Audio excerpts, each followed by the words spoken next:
And oh, there we are. We're live. People can see us. Yeah, they which can. Is so good. I'm so happy there are people who are here who can see what I'm about to say, which is that Dre Alvarez, you don't even like sports. There's one thing anybody knows about me that has ever been said is that I don't like sports. It is well known among everyone else out there. We're glad you're willing to admit your folly. Yeah. And we appreciate that. Yeah, I like it a lot. Hey, everybody. Welcome to You Don't Even Like Sports. I'm Adam Todd Brown. And I'm Jeff May. And playing the role of Kim Crawl this week. Tough role to fill. I'm Dre Alvarez. Found most places Nerd Numbers. Jeff and I just recorded a podcast, in fact, so there you go. I just woke up from a nap. So who wins? You, easily. Not even a question. I think Jeff and I both agree. Yeah, I just had to talk about the movie Doom. So I feel like you win kind of by a lot.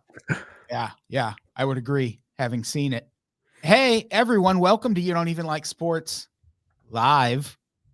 We already introduced ourselves. You know how this podcast works. It's about sports. Kim's not here. She's off. What is Kim doing? Working? She's probably doing like some kind of contest to make guacamole for something like that. Corporate company or something. Yeah. Yeah. A job that probably is great. Yeah, a job that is probably far more lucrative than her role on this podcast. I can guarantee you that. Yeah. But it's fine. She'll be back next week after the Super Bowl. Maybe she's in the Super Bowl. Is she playing in the Super Bowl? She is playing in the Super Bowl. She did get drafted by Kansas City, but she also said that she only would play if John Elway would come out of retirement. Which he is. Yes. I didn't put that on the list this week. I don't know why. That's a pretty big deal. But yep. We have people in the comments being like, is that podcast host and producer of Nerd Dre Alvarez? That Dre? It is. It is. And I'm me, Adam. You're Adam Todd Brown. You've never put a podcast together. No, never once. So we're talking about sports, like we always do. Like we always do about this time. And also, like we always do about this time, let's talk about tennis first. Oh. You know how I do. At some point, this is going to turn into just a tennis podcast. That's the shift that we're going into, which means like either I'm going to be kicked off the show or I'm going to have to learn a lot about tennis. Well, I think it'll probably just happen once like the United States collapses and we just don't have sports anymore. Just going to imagine what tennis used to be. Yeah, well, I mean, there will still be international sports in other like chill countries, so tennis will still happen there. Maybe, I don't know. Dre, do you ever watch any tennis? Oh, I love tennis. Back in the day, Andre Agassi, huge. I remember when he played David Blake. Was it David Blake? I think the guy's last name was Blake, but it went into overtime and like they cut it. It was when he made his last U.S. Open and lost to Federer. So wow. That was huge. That was fun. Not as much recently. Alcaraz has been interesting because his name's so close to my last one. And the Andres. Andre Agassi and Alcaraz. So that's it. You're like a child. Yeah. Well, I personally hate, my name is Andres. Most people drop the S. So I hate the name Andre because it's people messing up my name. That's the capitulation. Dre is saying, I'll give you a nickname without the S, but I'm not allowing you to just mess up the name. But like people like Andre Agassi and Andre the Giant are where I like make an exception. And there is an amazing podcast on that where you also learn that like, Adam, you have turned into like a tennis coaching aficionado. You're not even just grading the tennis players, you're grading their coaches. Yeah, we're talking about coaches on this story today. I mean, we're all trying to talk about tennis. You're bringing up coaches.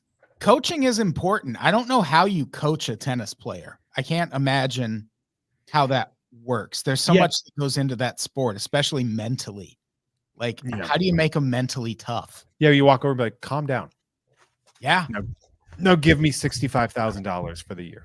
And for the longest time, you weren't even allowed to coach players while they were on the court. Like if you talked to your player while they were playing, that was against the rules, which at that point, why even be there? Like just coach from somewhere else. So you can hit on Brooke Shields. Hell yeah. So yeah, there's big tennis news. Jessica Pegula, everyone, of course, Jessica Pegula, Of the course. now second highest ranked American tennis player behind Coco Gauff, who is the highest ranked American tennis player, men or women. Jessica Pegula, she just fired her coach, guy named David Witt. Kind of surprising. She was 76th in the world when she hired David Witt, I think 5 years ago. And now she is number 4 in the world. I would like to say that for a second. I thought you said she was 76 when she hired him. I was like, wow, she's doing great. Well, her dad's a billionaire. She's got all that adrenochrome to keep her young. Yeah. Bill's Mafia, baby. Hell yeah. Yeah, David Witt was the name of her coach. He's only coached 2 players ever in history, Jessica Pegula and Venus Williams. So what if the coaching isn't the problem? Why not Serena Williams? Yeah, I don't know who Serena's coach was, but presumably he just wasn't good enough to be Serena's coach. That's why he's getting fired by Jess Pegula. Yeah, yeah. I mean, changing coaches really did a lot for Coco Gauff. Maybe it will do the same for Jessica Pegula. I hope so. I really want this child of a billionaire to catch a break for a change in life and win a major. It's about time that she gets a W, you know? That's the whole thing. She's never won a major. She's won a few Masters tournaments, but never has. I don't think she's ever made it past the semifinals in a major even. Wow. So maybe that is the coach. I don't know. I will say in sports that have majors, we'll have another one that might come up on the show. I appreciate that, Adam. You added to the script. I do really love the Wikipedia entries for them. I'm a nerd guy that really likes like the box scores. And what I will say about tennis that I love is that you get that nice chart of all the majors. You go year by year and, you know, they have the different levels. They're pretty box scores to look over. And like, I'm about to go do that for Jessica, like to just see exactly what you're saying, the round. So, yeah. Yeah, she chronically gets bounced in the quarterfinals or semifinals of majors. But she's really good. She's one of my favorite players. She's just one of those players that hasn't gotten across the finish line yet. She's still making good money, but also she doesn't need to, which I think is also interesting. Yeah. Yeah, I mean, my defense of her is always there are so many things she could be doing with that money. And like going out and getting really good at tennis is kind of what you're supposed to do as a rich kid. Yeah, no, I actually take no umbrage with this at all. What I'm saying is like normally when you see somebody who's like never winning a major, but they're still making it into the quarters and the semifinals or whatever. Oh like, yeah, sure. They're still making money. Yeah. You know, but like when you're at this level, you're like, I don't give a shit about the money. Yeah. And that's true. Like I'm sure she doesn't, but she wants to win. And it's just not happening. I hope she wins. Eye of the tiger. I hope she wins at some point. We know the Bills aren't going to fucking win. All right. That's just rough. That's just rough. That'd be so funny if her serves kept going wide right. Yeah, exactly. So yeah, no one cares about tennis except me, but Jessica Pegula fired her coach. Interested to see who she hires next. Maybe me. It's going to be Will Smith as Serena Venus's dad. Oh, sure. That would be so funny. She's like, I found him. I found him. The most famous coach. This Oscar-winning coach. Hey, Dre, Jeff, did you know this weekend Super Bowl's happening? I didn't know that. Familiar. Have we been texting about this? What's the superb owl? I'm sorry. Is there a sports ball game happening this weekend? I hate every single one of you that say that. Every single one. Everyone. This podcast was almost called Sports Ball is Dead. It was actually like years and years and years ago. I had this same idea for a podcast that I was going to do with 2 of the most notoriously unreliable podcast co-hosts possible. And it didn't work out. So that show was never called that. But I may be bad at my job, but I'm reliably bad. This is big. We have big Minnesota Twins news right now. We do. In that, is that whom Patrick Mahomes played for? Yeah. Okay. Patrick Mahomes, the other one, the baseball one, the old twin, one, the dad Mahomes, Dadrick Mahomes. He was arrested on suspicion of DWI in Texas. Apparently had an open can of Coors Light in his car. Mahomes in loves Texas. They love Coors Light. That's that always, ain't a D. You're supposed to have an open can of Coors in your car in Texas. yeah, they probably gave it to him when he crossed the state line. Yeah. Yeah, that's Patrick Mahomes' drink of choice whenever they are doing some Super Bowl celebrating. Patrick Mahomes is always Patrick Mahomes, the real one, the football one. Yeah, this isn't confusing at all. But I think you should just keep doing it. Just say Patrick Mahomes and see if context gives it away. Call him PM2. Yeah. Yeah. It's just Patrick Mahomes. You know what one I'm talking about. Football Patrick, baseball Patrick, Dad Jason Patrick, Robert Kid Patrick. Pat, Jason Patrick, St. Patrick. Jones, Jones, Patrick Smith. What's happening? I have no idea. Is Adam doing okay? I think you're having a stroke. Everyone all right? Is everyone okay? Here's the thing. The Chiefs are going to lose the Super Bowl because of this. This is how it works. Once there's a scandal on either side, no matter how minor, just whatever kind of distraction surfaces, that team usually loses. There was Stanley Wilson in the, I want to say 87, 88 Super Bowl, something like that, when the Bengals made the Super Bowl and Stanley Wilson was at a team meeting and said, I forgot my playbook up in my hotel room. I'll be right back. And they found him in his hotel room like 8 hours later, just desperately high on crack in the bathroom of his hotel room.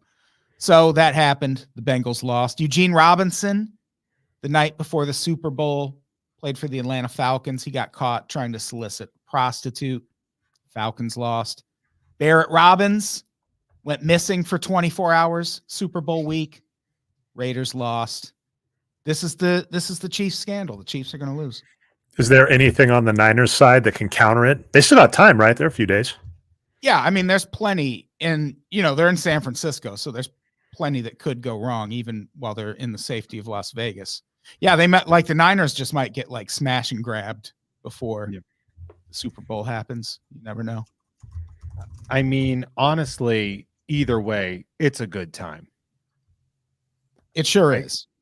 I remember there was a Panthers cheerleader scandal where two Panthers cheerleaders were having sex in a public bathroom and a woman said something to them or like complained about something and they like beat the absolute Christ out of that woman. Was that a Super Bowl week thing? I remember that happened. It was. Yeah, it was at the Super Bowl. Oh, nice. That was one of the ones where I was like, man. That obviously didn't pan out for the Panthers. No, that was so that would have been the 2004. That would be the Patriots Panthers Super Bowl. In a bathroom stall at a Tampa, Florida nightclub were arrested and charged following a run-in with patrons and police. So I just want to throw something out. So Adam's saying that scandals dictate the winner, and something. Hopefully it's not too sacrosanct to go after Tom Brady, but like Tom Brady is great. He's amazing. There's no questioning that. But if you look at some of his Super Bowl wins, like against the Falcons and Seahawks, and back-to-back like of his Super Bowl wins, they just like gave the game away. Like if they had just played smart at the end. So, despite the fact that Tom Brady has like 11, 12, 100 Super Bowls, 3 or 4 of them, he doesn't get credit for. We should just throw that out there. I would add, by the way, that I looked it up and I was off. That was not a Super Bowl. It was. Oh, so never mind. So he gets that one. So it was the season after they went to the Super Bowl, apparently. So Tom Brady does get that Super Bowl in 2004. He does get credit for that. Okay, cool. That was not the hottest sports scandal that I could possibly imagine. That was, that's a good one. That's a really good one. Yeah. So that scandal happened. Traditionally, that spells trouble, but there's also this other thing happening that could shift things the other way. Because if both teams have a scandal, it's like offsetting penalties. Like we just start from scratch. So another thing that has happened already at Super Bowl week, and this is very mysterious. Yep. An NFL player was reportedly attacked by a coyote at Lake Las Vegas. Another article that fails to mention global warming, for the record, but probably has something to do with this. I have concerns, primarily, like, how did that happen? Like, what were you doing there? In what capacity were you in Las Vegas for this Super Bowl? And you were like, but I'm going to let this coyote get near me. Yeah. Also, coyotes are like kind of cowardly usually. Like when the article does two funny things. The article first off says attack, and then in the next thing it says the attack in quotes. So it's got something there. Then it says we don't have any details, and says exactly what you're both saying, which is we usually coyotes will not attack once provoked. So like this is super sketch because they're like no details have come out. Even the reporter reporting it is like the attack. And then immediately in the same article is like, just as an FYI, coyotes don't normally do this. And by the way, apologies. I made the same joke everybody did. I thought I was so clever on the doc you sent along, Adam. I was like, what about the Phoenix Coyotes? Open the article, first joke. Everybody on social media has made that joke late to the party. The coyote was riding a giant rocket trying to kill a bird. Yeah. See, that's a better joke. That's good. Yeah. Now, it's also important to note that it would be really funny if the player's like, yeah, man, this coyote attacked me and injected me with human growth hormone. So, like, if that shows up, it's the coyote did that. Big Acme syringe. Is this one? I did read an article on Barstool Sports. Yeah, I know. It was about mini skirts. Yeah. Cheerleaders or something. Yeah, it was about which woman is to blame for this coyote attack in Las Vegas. No, it was about speculating on which player it would have been. And it seems like the money is on Travis Kelce, but I feel like we'd know. I feel like we'd know if it was Travis Kelce. I did like their possible alternative of Jason Kelce. Because just as an NFL player, and if anyone's going to try and like buddy up with a fucking coyote on the lake, Jason Kelce, man. Yeah, all American lager drunk. It's going to be Jason Kelce. Just whooping his shirt over his head while he's like hanging out with a coyote. He seems like the kind of guy that would hang out with a coyote too. Yeah. Like he has like every which way but loose energy where he's like, I'm going to drive in a pickup truck with an animal. Yeah, Jason Kelce seems great. Just because I don't care about his retirement, that doesn't mean I think he's a bad dude. He seems like he's really fun. I bet he was just trying to give that coyote some scritch. Ooh, the Eagles fans did not like you for that, huh? They found that video. Ooh. Eagles fans mad. No way. What are they gonna do? Throw a battery at me? Yeah. Throw a snowball at me, motherfucker. Yeah. Don't care. Who do we think got attacked by the coyote? I think it was Taylor Swift. No, we'd have heard about that. Yeah. I like Jason Kelce. That sounds like a good one.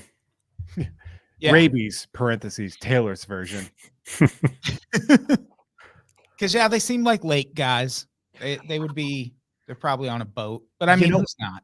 Curveball, of all the players on that team, the one that sounds like they would be hanging out with a coyote is Patrick Mahomes. How so? I don't know. Have you heard him talk? He has the voice of a man that has a coyote. What? He talks like Kenny Powers, man. Why is this so quiet all of a sudden? You broke my brain with he has the voice of someone that sounds like they have a coyote.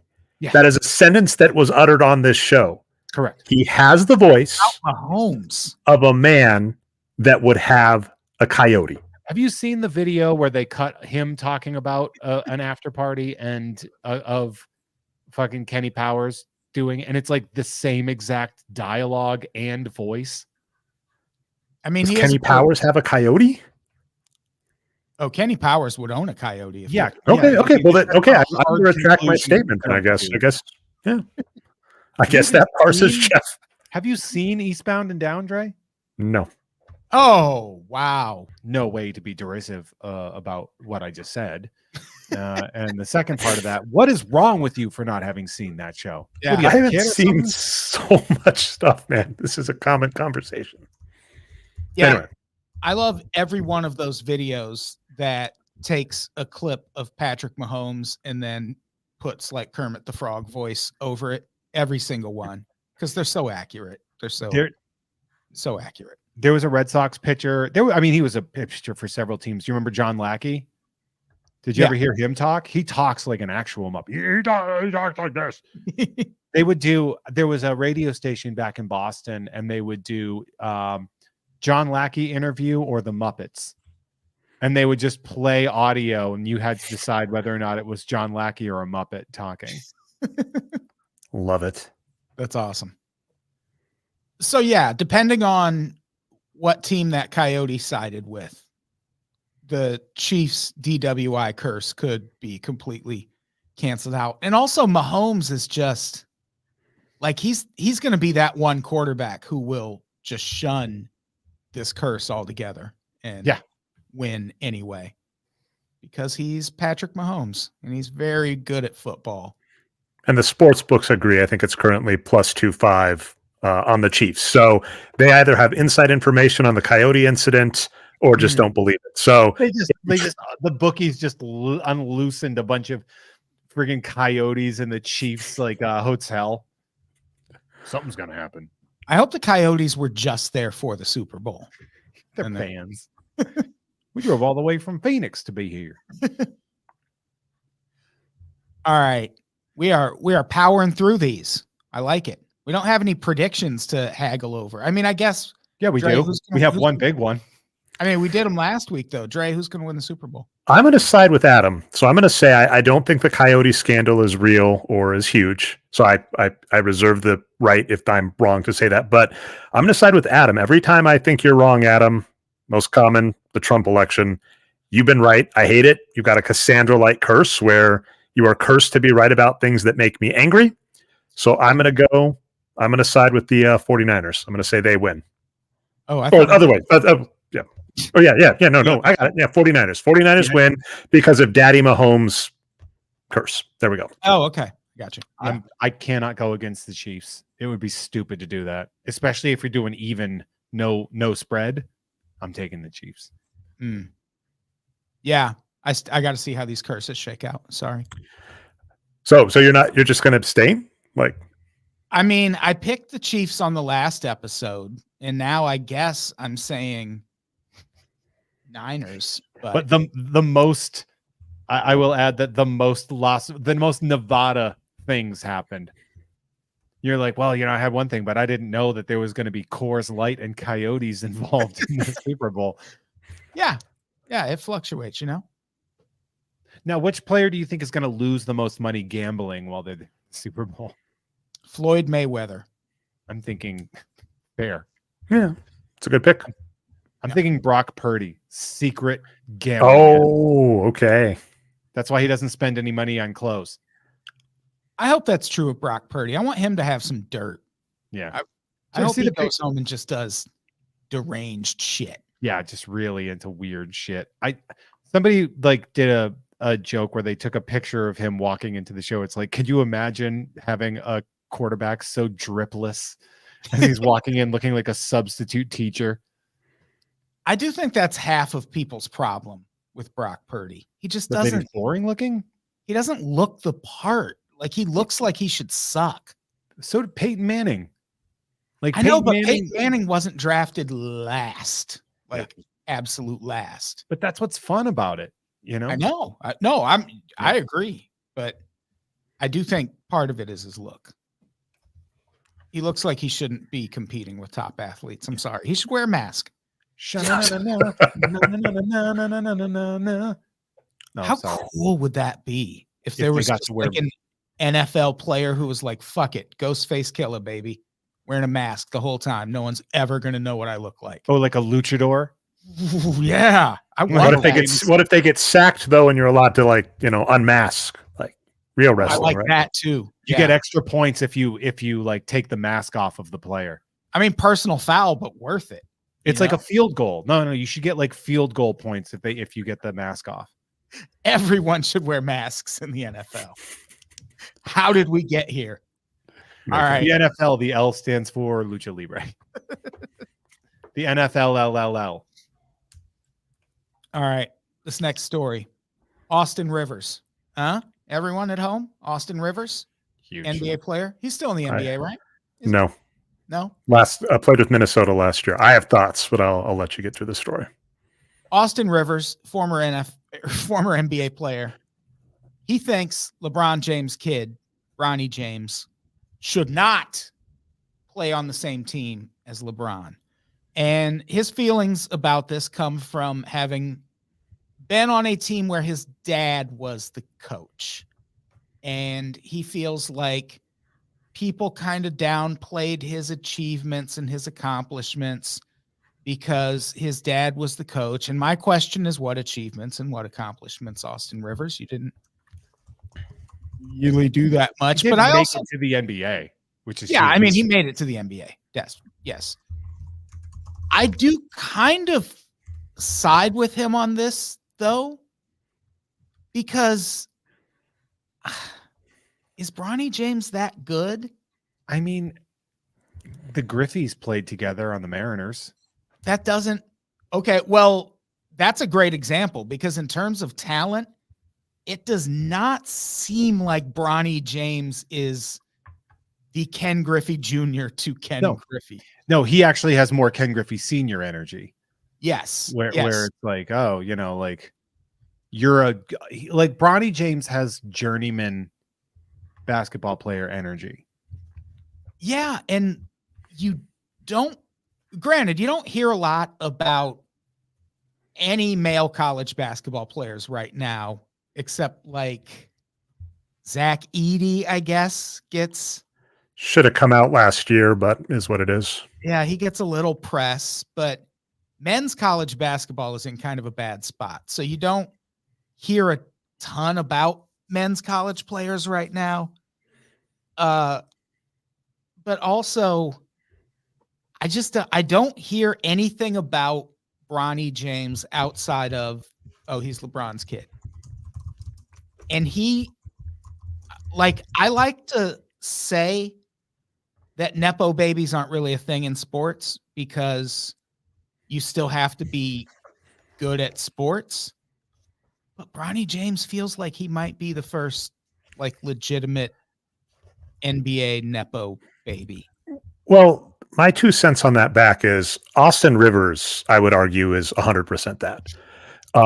It's funny because for years and years and years over at Wages of Wins and the Box Score Geeks, I've tracked advanced stats.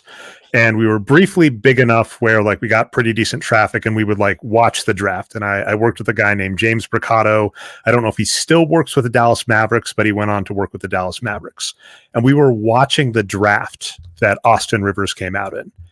And he was the worst player on any of the boards, bar none. Do not waste your time on this pick. He is a horrible pick. And he went in the draft lottery. I think he went 10th.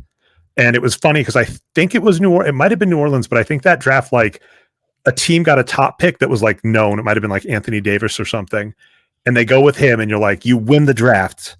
And then they pick up Austin Rivers. And it's you could have rebuilt your team and you picked up Austin Rivers. And the numbers I'm looking at, his career, and it was a long one. He started in 2012 and played through last year. So over a decade-long career, put up a grand total of 4 wins. That's less wins than Victor Wembanyama as a rookie is putting up. So he was terrible. I think it's important to note too that the should of it is just if a team wants to just absolutely torpedo their future on a publicity stunt, have at it. Ruin everything about your integrity in your sport. Go for it. What integrity? I mean, that's another can of worms there. But I mean, I guess all I'm saying is Austin Rivers saying Bronny shouldn't take the nepotism. Trust me, I know. It's like you were probably drafted on your dad's name. And to his point where he played on a team with his dad getting him that contract is why he probably stuck around in the NBA, because the way things work in the NBA is you kind of have to have salaries that line up to make trades. So having a player on the right salary, this is very Brian Scalabrine-ish. It's just like you are a player that works as a trade chip, and then it's easier to re-sign you once you are on the team. So him saying Bronny shouldn't just let his dad do it all for him and then be like, I was on a team with my dad. It's like that extended your lifespan in the NBA like 6 years easily. So what are you talking about? You're the only reason anybody asked the question. But maybe that's what he's getting at. Maybe he's kind of saying, Bronny James should just because it feels like what's going to happen is LeBron is essentially going to force someone to take Bronny James in the draft, when right now the speculation and the scouting on him is that he would go undrafted. He is, I hate to say this, I did just check his numbers. His true shooting percentage in college, think baseball, on base and stuff, is 46.9%.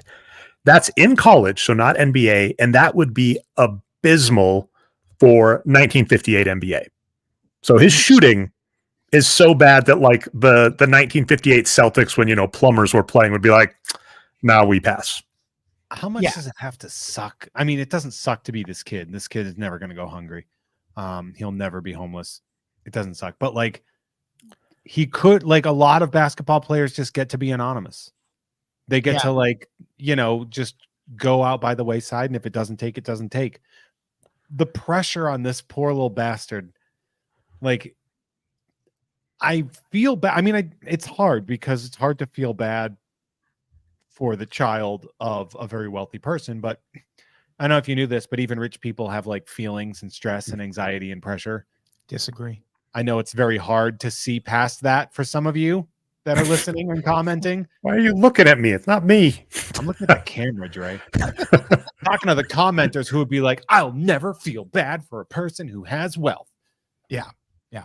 Some of those people get stressed out to the point where they kill themselves. So maybe you're not. But I would say that's actually the flip side is I agree. Adam, your point is if you're a team and you're going after Bronny and LeBron's over 4. I don't understand how he's still going. This is unprecedented on so many levels. Kareem Abdul-Jabbar had fallen apart by this point. Of course he did. He had the size of that man. But that's what I'm saying is there has never been a player in the history of the NBA to have as much wear and tear, as much playing time as LeBron James does and still be going. I actually am going to call something out. I'm going to argue with you about the NBA, which is going to probably tank me real quick. LeBron James did not play in the NBA that other men played in. LeBron James played in an NBA that was sculpted and designed for his success. And I would come back to you, who still seems hell-bent on the idea that Tom Brady will always be the GOAT. Neither did Tom Brady. I'm not. I don't say he'll always be the GOAT. I just say Tom Brady played in an NFL designed to keep Tom Brady in the NFL. Meanwhile, Joe Montana won 4 Super Bowls, 3 Super Bowl MVPs while getting literally strangled by Lawrence Taylor. No, I recognize that, but football has always been a collision sport. They just had a couple things where hey, don't blow out their fucking ACLs all the time or whatever. Well, it's funny. I'll agree on both because you're not wrong. The 80s, it's funny. A lot of these players saying things were better in my day when it was much rougher. It's in your day where you could get punched in the head like Rudy and be out of the league. So, but even beyond that, just the wear and tear of being that giant, he's, 6'8" and being, over 200 pounds and playing as much as he has. That's just that does not happen and players go down. Exactly. But he will never play the 1989 Pistons. I love I just love the thought that so many people watching this and listening to this are what part of that movie did Rudy get punched in the head? Tom Jonovich, right? Yeah, Who goes on to be a winning coach of the Different incident.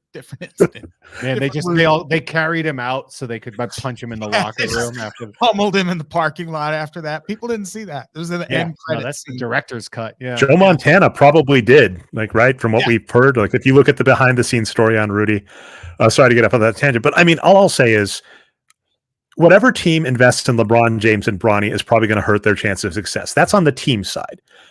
Jeff's talking about the human element.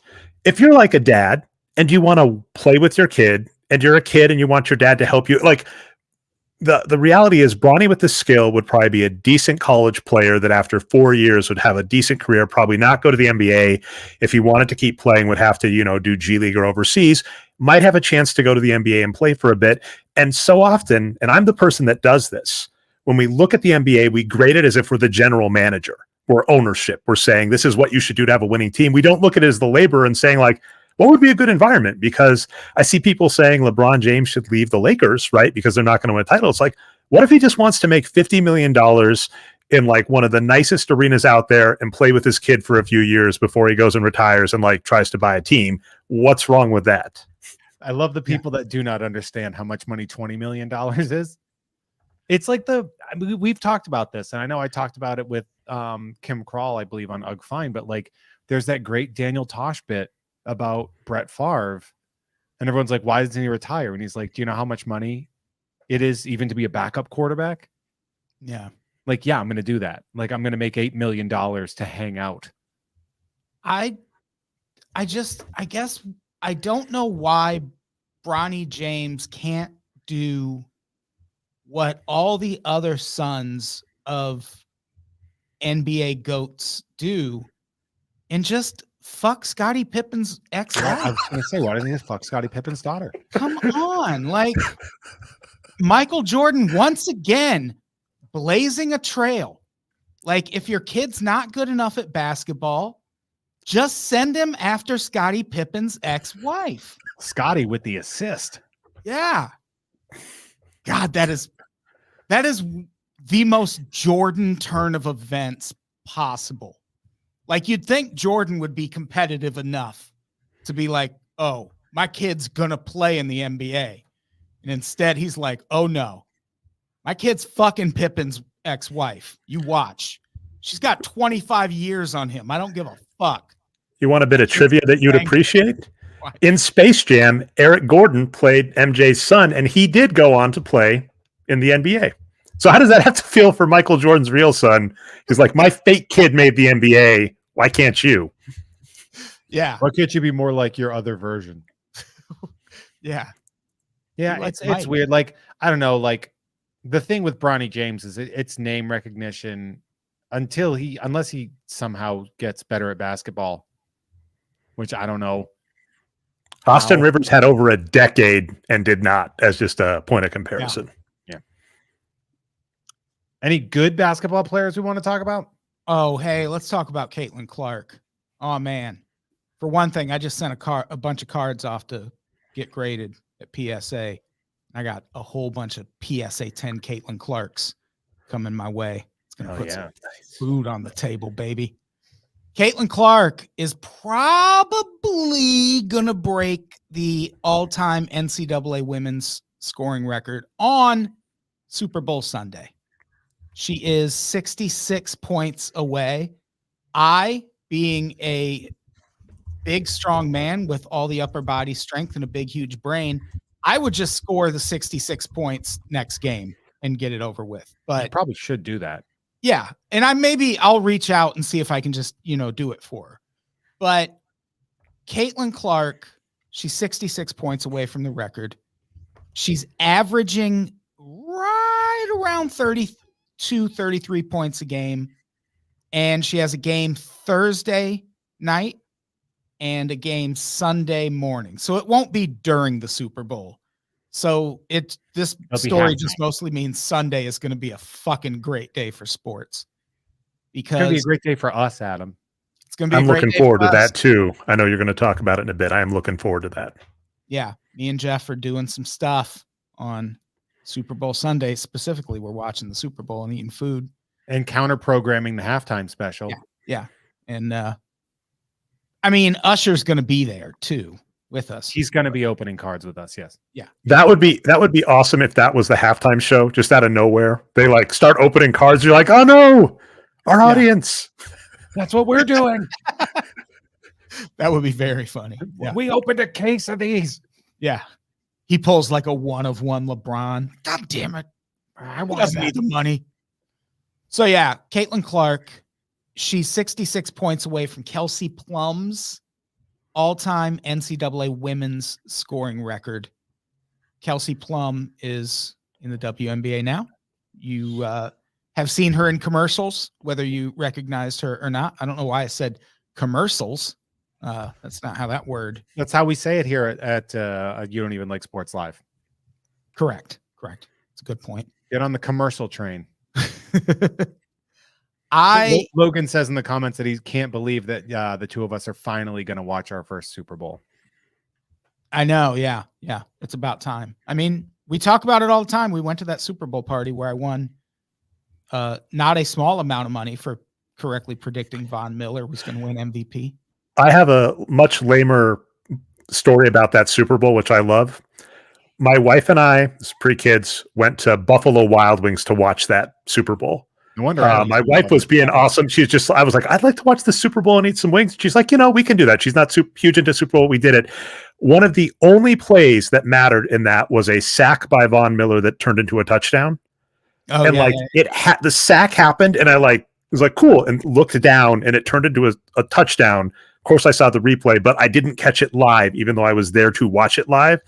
My wife was like, "Oh, did they just score a touchdown?" And I was like, "I was looking at my chicken wing."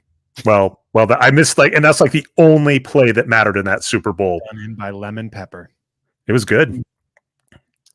I fuck with Buffalo Wild Wings. Oof. But also they sell their wing. They sell their wing sauce in bottles. So just buy a deep fryer and cut the middleman out. You can probably make a better wing than them. Yeah, Hooters and Buffalo Wild Wings both. You can recreate that at home. Don't pay the money. So one thing to note about Caitlin Clark and the all-time NCAA scoring record, she is on the verge of breaking the NCAA scoring record. The NCAA only goes back so far. And before that, I think it was like the NAIA or something like that. Back with old Tungsten Arm O'Doyle from 1923. Yeah, back when everyone was wearing the booty shorts. Everyone was white. Yeah. Only men were playing. But that part's not true because the overall women's college scoring record is held by a woman named Lynette Woodard, who scored 3,649 points. Kelsey Plum scored, I should have put this in the notes. 3,649. Isn't that what you said? Or no, you didn't put Plum. You're right. Yeah. That was Lynette Woodard. Kelsey Plum scored 3,527. So Lynette Woodard, we're coming for you. Yeah, that's the She's thing. also on Pete Maravich's tail too. He's like the all-time NCAA scorer. Oh, what's his total? 3,667. Back in the day, freshmen weren't allowed to play. So that is in only 3 years, but still impressive. Yeah, that's the other thing. Like Lynette Woodard, I believe, did it in 4 years. If Caitlin Clark does it in 4 years, that's mighty impressive. If she comes back and plays a 5th year and does it next year, that's a little different. No, that's why would you? No. And why would she do that instead of? I mean, that's a rough question. Like, unless she needs the degree. You've talked a lot how the WNBA doesn't pay well, and lots of thoughts on that. But it's like she should still be able to make a good living in the WNBA. So her money's not going to be coming from the WNBA as much as it's going to be coming from sponsorships. But you also discount. I mean, she would probably still have these sponsorships, but Caitlin Clark is on fire in the Midwest in terms of television commercials and sponsorships, and a lot of that has to do with the Iowa Hawkeyes. But if she does declare for the WNBA draft, she's most likely going to go to the Indiana Fever, which, for one thing, she would be joining Aaliyah Boston, which that would make them a goddamn super team. But I mean, she'll still be in the Midwest if she does that. But also there's always, I mean, it's the WNBA we're talking. So there's always a chance they'll like rig the draft so she goes to LA or something, which I'd be all right with that. That'd be like Ohtani coming to town for me. Back to town, right? Yeah. Caitlin Clark, get on over to LA. I was going to say, Adam, you didn't get the $11,000 tent graded, right? Like you just got the, or whatever it wound up going for. You had that on a previous show that she has like one of the most expensive cards out there. Yeah. I wonder what that card eventually sold for, because it was at like 22,000 on day one. And then it was at 22,000 for like days 3 through 5 also. You have an eBay store for your stuff, because I will throw this out. There aren't a lot of cards I like grabbing for like personal collections. It would be cool to get a Caitlin Clark, especially like a PSA 10 earlier. So if you have the eBay store or anything like that, either in the links or after the fact, let me know, because that might be fun to pick up. Yeah, I've sold a bunch of Caitlin Clark cards. I have a couple that I'm keeping for myself. Caitlin Clards. What? No, it's Clark. Caitlin Clark. Clark. Yeah, this doesn't make. I don't know what you're talking about. So yeah, Sunday, tune in, see if Caitlin Clark breaks that record. I mean, she's gonna have to have 2 really good games back to back to do it. But even if she doesn't do it Sunday, she'll just do it next week sometime, which that'll be cool. And then she's going to become one of the world's highest paid athletes. Oh man, yeah. Let's talk about this. For the first time in granted, only 3 years, that a company called Sportico has been compiling the list of the 100 highest paid athletes in the world. For the first time, there are no women on the list. Finally. We did it. We're back to the glory. We finally red-pilled sports. I was surprised to see this be a thing in 2023/2024. And this is in revenue from the sport, or is this from full total revenue from all things? I think it's total revenue from all things. It does list endorsements as well on the list here. Yeah. Okay. Well, I mean, so yeah, like a lot of the top 10, there's a lot of soccer on the list. John Rahm, a golfer, is number 2. That's shocking. It's always interesting when a sport you don't care about is the one that's like, just like mega, when they're like, actually a Formula 1 racer, like. Yeah, and it's because our big sports aren't as big everywhere else. Like none of our sports are as big anywhere else as they are here. Basketball might be close. Yeah, basketball, I think you're right, would be the closest. Baseball, too. Like baseball is huge in Korea. Baseball's getting really big, especially in Asia, yeah. Yeah. But they've done this list 3 years in a row. This is the first time there's no women on the list. Have either of you Googled any of this or researched it? I read the link you did, and I'm looking at the list that you've got, yeah. Okay. So who do you think was the highest paid female athlete the last 2 years? And that counts endorsements? Yep. Okay, so what was Serena one of those years? Like 2 years ago? What if I know? Like, didn't you put the answer in the notes? Did I? You said Coco Gauff was close this year. No, Coco Gauff this year is the highest paid female athlete. Yeah. And with what she earned, she would not have made the top 200, let alone the top 100. The past 2 years, there have been 2 women on the list. Serena Williams. I was going to say Serena's the one that I would pick. The other one, of course, being Brittany Griner, because you can't put a price on freedom. True. Serena Williams, though, the last 2 years, number 2 on the list. Number 1, Naomi Osaka. She was, I think, one of the years Naomi Osaka was 15th, and the other year she was 20th. And she to Jeff's point, though, that is endorsements, 1.2 million in prize money, 52 million in endorsements. Yeah. Yeah, it's still good. No, it's awesome. Yeah, but I mean, that's what they mean. Like it's Yeah. everything in general. And yeah, I mean, Naomi Osaka, it's not just endorsements. She's won 4 Grand Slams. Like she's won some money playing tennis, but that's the thing. The fact that there's a Serena and Naomi gap that Coco Gauff hasn't really filled yet. So this year, no women on the list because tennis is a highly lucrative sport. Like in terms of winnings, they're not taking into account how much of that goes to coaches, trainers, your fucking psychiatrist, like all of that stuff. But your meth dealer. Yeah. But yeah, Coco Gauff, there's a little bit of a lag in women's tennis where there's just not a really dominant player like Serena was or like Naomi Osaka was for a while. And so now women aren't in the top 100 anymore because tennis, I can't think of another sport where a woman would make. I mean, would like Ronda Rousey have been one at one point? Yeah, maybe.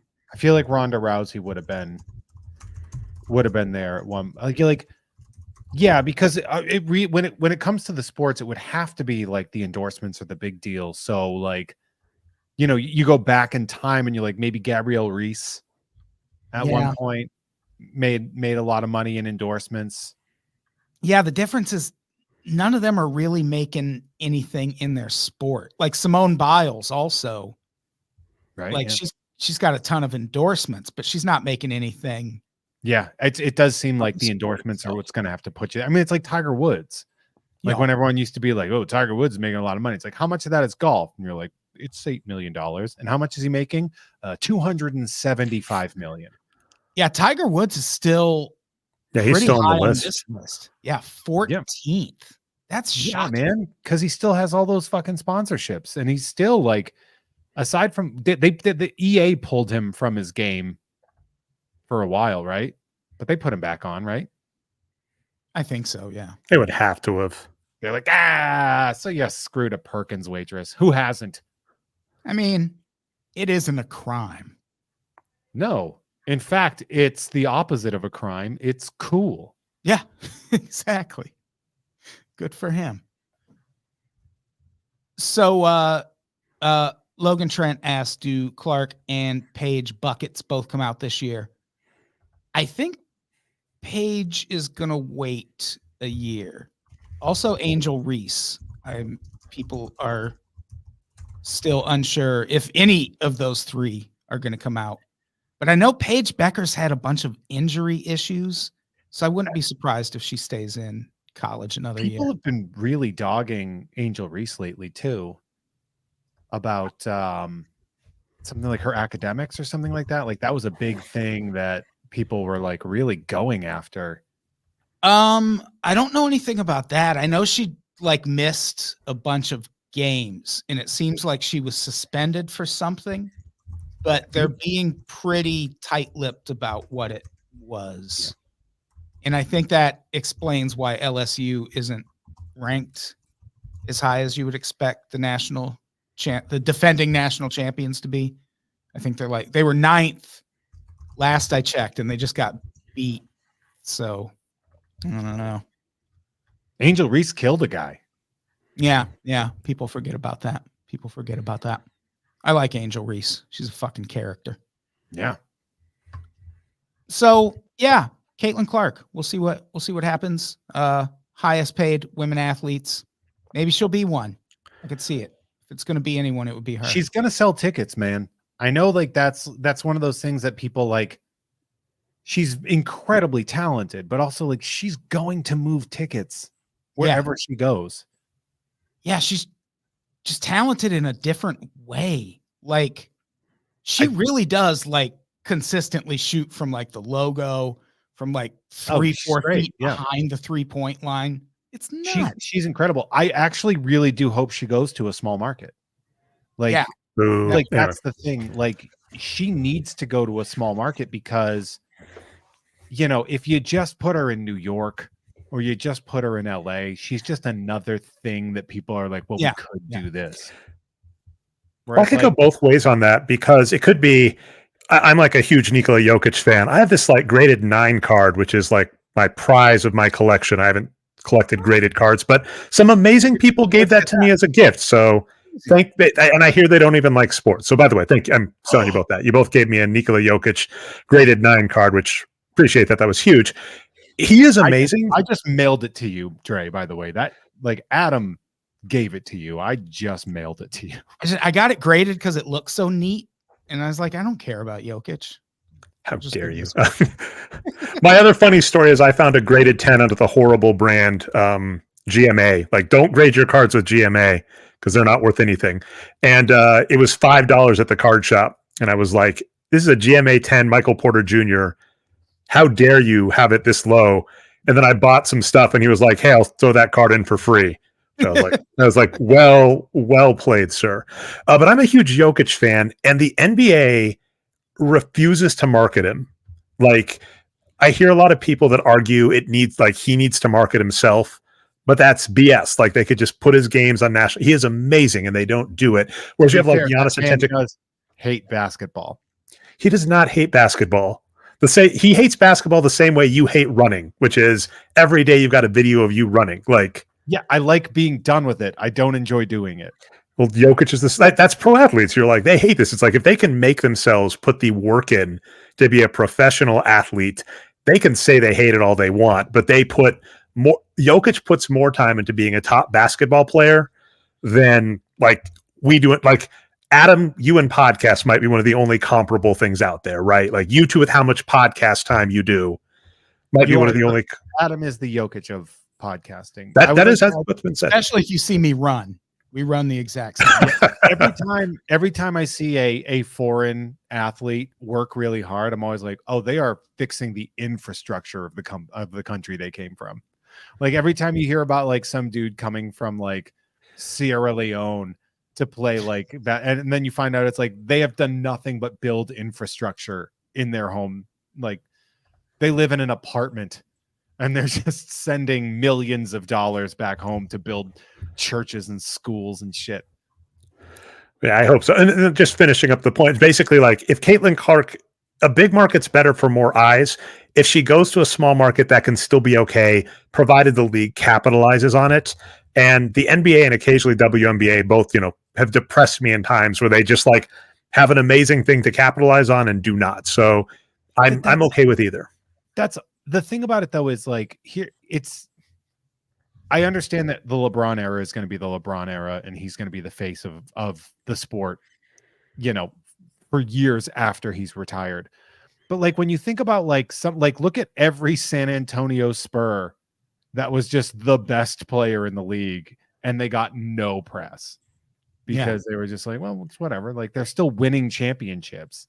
Like, and that's good, but it's also gives something to San Antonio that they don't normally have, like Indiana, like the Connecticut Sun, like any place that is a small market that doesn't have their own team, like give them Caitlin Clark so that they can have something. Yeah. And I mean, it's not like Indianapolis has nothing. Like the Colts made the playoffs. The Pacers are very good. They did very well in the in-season tournament. Tyrese Halliburton is fighting fans. You know where Tyrese Halliburton is from, Adam? Oshkosh, Wisconsin. Oh, hell yeah. I was on him before everybody else. I got a Kings like shirt for my wife because it was purple, and the Kings traded him. And I was just like, I will never root for the Kings forever. Yeah. But I think Caitlin Clark going to a smaller market could be good for the league. Yes. I think it could be good for the WNBA because in the big markets, you already have like the Las Vegas Aces are a dynasty. The Chicago Sky have won a championship recently. The LA Sparks have won a championship recently. The DC Liberty, I don't know if they've won recently, but they're very good. The New York, their team name is weird. Isn't it like Are they the Liberty? Are they the Liberty? New York is the Liberty, I believe. because that would make sense because that's where the Statue of Liberty is. Yes, they are the Liberty. You're right. So who are the Mystics? That's Washington. Washington. Okay, yeah, which makes the Wizards. also, yeah, I get it now. Yeah, like their big markets are doing fine, kind of. Like they need someone to blow up one of those small markets. And Caitlin Clark coming from the Midwest and like going to a team that's in the Midwest, it's Eastern time zone. So if you want to call that Midwest, it's a flyover state, we'll just say. Okay, I do not call it that. That's well, other people do. So yeah, not anymore so much. Like you're okay. I mean, yeah. Never mind what I said. That's an invalid statement, and nobody calls them that anymore. Nobody calls them that anymore. I mean, you shouldn't. It's sure. I get it. Yeah. So yeah, I don't know. I also, think what I was going to say, putting her in a small market means you're going to sell a lot of tickets to those games, but also don't forget like the LeBron effect of away games. Yeah. Like that will also like people will want to see her play outside of Indianapolis. And so when she's in LA, people will be like, I think I'm going to go to the fucking Sparks game. Oh, I will go to the first Sparks game she's at. And I bet it will be a tough ticket to get, which that's good. Like the WNBA needs that. They've got stars and they've got really great players already. Like we talked on the last episode about how Sabrina Ionescu and Steph Curry are facing off in a 3-point contest at the All-Star game. But there's just something about Caitlin Clark. She's different. That buzz. Oh, yeah. She's fun to watch. Speaking of things that are fun to watch, Dre. Let's talk about the PBA. Leaf Trading Company just put out a PBA. I'm going to spoil something here. I want the cards from that set, but I also think it's good content, and I don't think I'm the best at it. So I actually sent a couple boxes of those to Jeff. And then I'm just because the PBA Leaf that just got released. I sent a couple. I sent enough so that if he wants to open on You Don't Even Like Sports Cards live, because that's a big draw, bowling cards, he can. And if not, otherwise, Jeff, I figure it's just good. I must break you fodder because I want the set. This close to buying a box because I was like, fuck, Jeff is going to have a lot of Jeff's going to have a lot of supply, and I'll definitely want a copy of the base set when like it's all broken, and there might be some autos that I'm really behind, including like Kyle Troop. His autograph is in there. But if you need some supply, I guarantee Jeff's going to have enough PBA Leaf cards. I would fuck with a Pete Weber auto so hard. There's some in there. Yeah. Yeah. That one you'd have to fight me over. That one you have to buy your own. Like if Jeff pulls a Pete Weber auto and he's like, got lost in the mail, and Adam's like, here's my Pete Weber auto. I'm like, I don't trust this. I would also, love where's Jeff? Killed him for a Pete Weber auto. Yeah, like you could have bought one for $5 on eBay. $15 on eBay. Yeah. That's like how I collect Fiona Shaw from Andor Star Wars autograph cards. It's so funny. She's such a prestige actor, and she's got a Star Wars card, and you can get those cards for very affordable prices. But yeah, to Adam's point, Leaf is releasing a PBA set for the first time in 15 years, which is awesome. Other big news that Adam, thank you for letting me put on the show. I hope you don't mind if I talk the intro and stuff. The PBA US Open just happened, which just like golf, just like tennis, they have majors. They actually have 5. But this is one of their majors, and this was one of the most star-studded majors. It had the last 3 players of the year. It had Jason Belmonte, who is from Australia, the greatest bowler of all time, has the all-time lead with 15 majors. Had EJ Tackett, youngest to 20 victories, in front of Pete Weber. So just an amazingly star-studded event.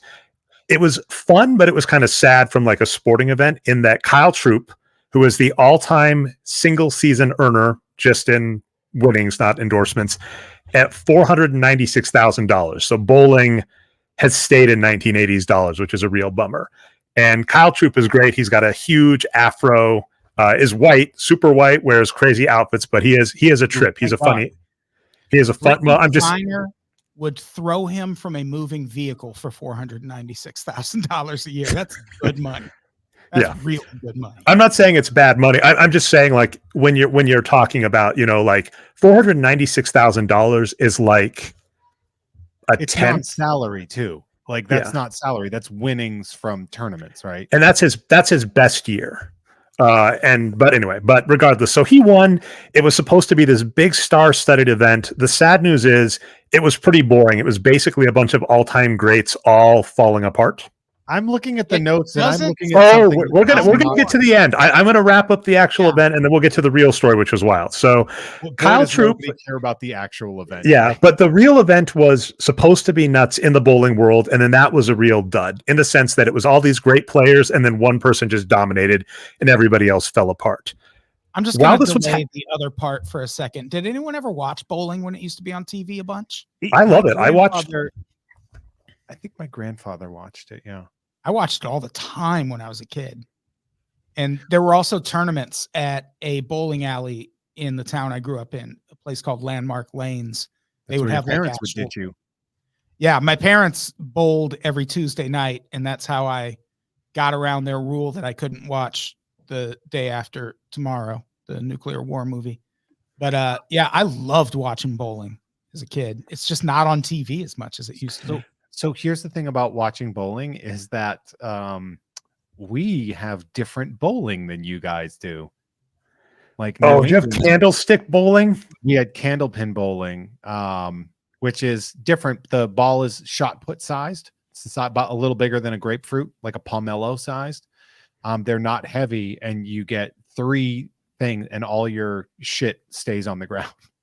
Yeah, like, that all sounds different. It's very different, but it's also super fun. Oh yeah. Well, fun news. One last part on this is this bowling was actually it was bumped. This event was actually bumped by 30 minutes for them to talk about soccer. So I wanted to watch this event live, and I went to turn on the station. I signed up for a week trial to Fubo was where it was airing, which is a Fox affiliate, and they just had talking heads talking soccer. They pushed bowling 30 minutes to talk soccer. Shocker. But the real story, the reason I'm sure Adam let this on the script is in the pre-rounds, a half decent bowler, I think top 100 in the world. Let me get the name just so it's correct. Brandon Novak. Brandon Novak in the middle of a frame got arrested. And I was watching the event live because I was interested in this. So this was deep in the playoffs. Yep. What did he get arrested for? Okay, so I actually want to do a little build up to that because he gets arrested.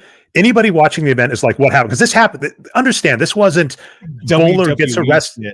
This wasn't bowler gets arrested at tournament. This was bowler at one of the most prestigious events in the middle of a frame. He was mid-game.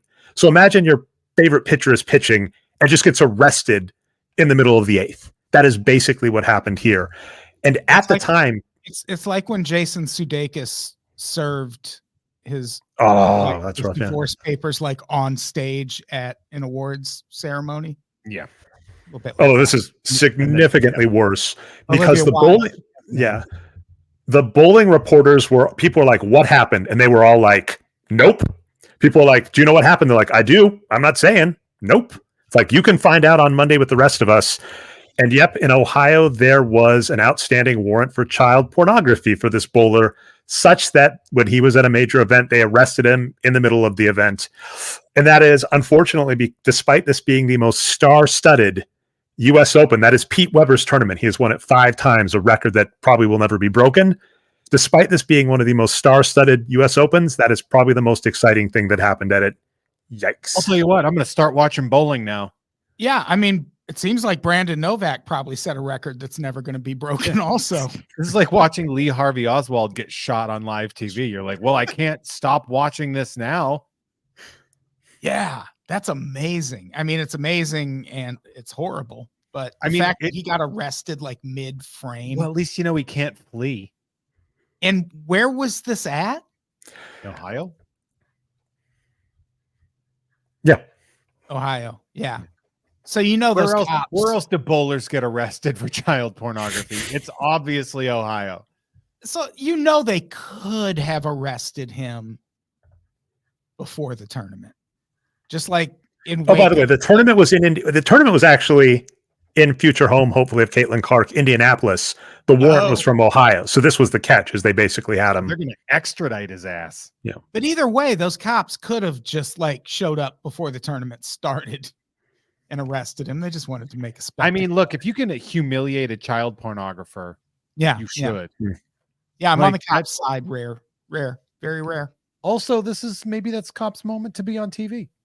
Yeah. Real hero. Imagine the ass you'll get. Yeah. To be streaming on Fox, FS, whatever, YouTube, more likely, but yeah, Fubo. Yeah. I've done the free trial of Fubo. Don't worry, you're not alone. We've all done the free trial of Fubo. Fubo, where you can watch Talking Heads talk soccer instead of bowling. Yeah, I would rather hear people talk bowling, to be completely honest. Like, way rather. I would definitely rather watch bowling than I'd rather watch people play soccer with bowling balls. That would be fun. I mean, I want to check that out.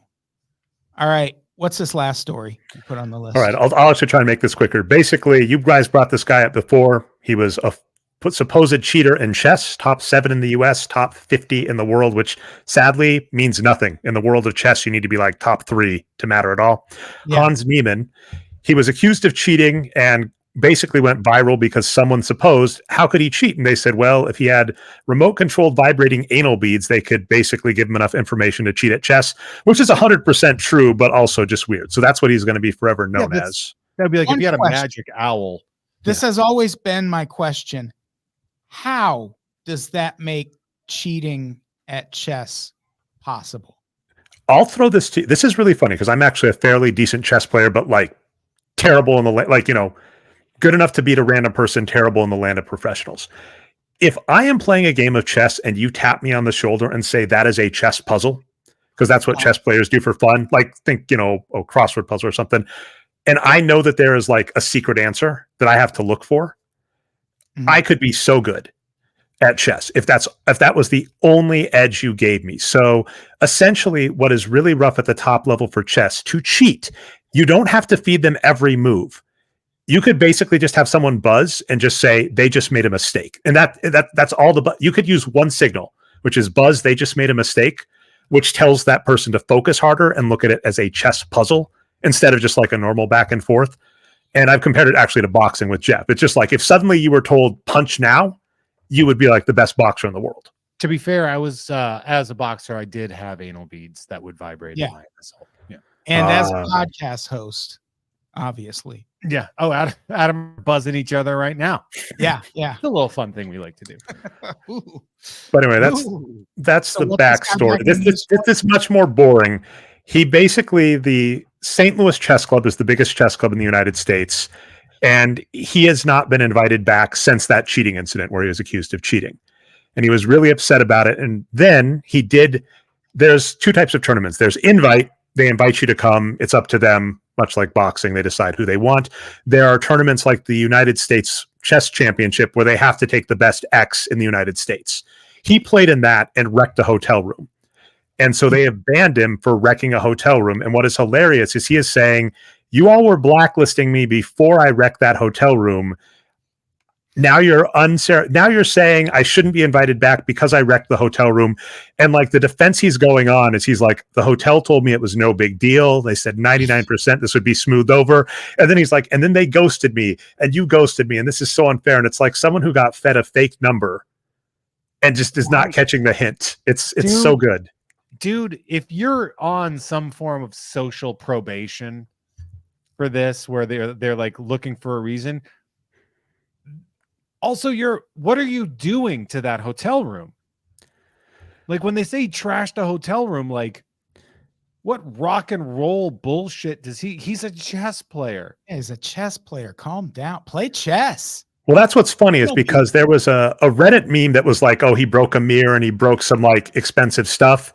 And then he came back and was like, I didn't break all that. I broke like a remote and like a like a folding table. And then he's saying he had to pay them $5,000 in fines. So like none of it lines up. And this is someone who has lied in the past about cheating, like, has been caught doing that. So it's just kind of hilarious. Hans, chess will be, why? baby. So what are you doing? ending on that hot chess goss this week. That's why we bring Dre on here, to bring bowling and chess, all the other sexless sports that we don't. So, someone in the comments says, or you could buzz for the row and column number of the piece that you need to move. Seems like it might be a lot of work. Yeah, that's Yeah. it. Like, what if it's like 10 and 8 or something? You just got to fucking. Eventually, someone's gonna be like, "What is that noise?" Hans, you are smiling for an extended period of time right now. Why do you have a massive boner? Oh man, Why are you coming on the board, Hans? Clean that up. oh that's a good ending. Now that's weird. That's why he wrecked the fucking hotel room. Yeah. So, Dre, thank you so much for doing the pod. Jeff, It's whatever. you're here. Yeah. Yeah, it's whatever. I'm here. Who cares? Correct. But hey, Dre, thanks so much. And Jeff, thank you too. Drew Bennington just went, "You don't even like boners." I don't know why it was so funny to me. What do we have to plug before we get out of here? Follow the show at You Don't Show on Instagram. Follow me at Adam Todd Brown, Todd with 1D. Dre, what do you got? Follow on YouTube. Follow You Don't Even Like Sports on YouTube. This live, you've been doing this live Wednesday. This is fantastic. I was enjoying just being, watching along in the comments. The comment section is great. Follow that along.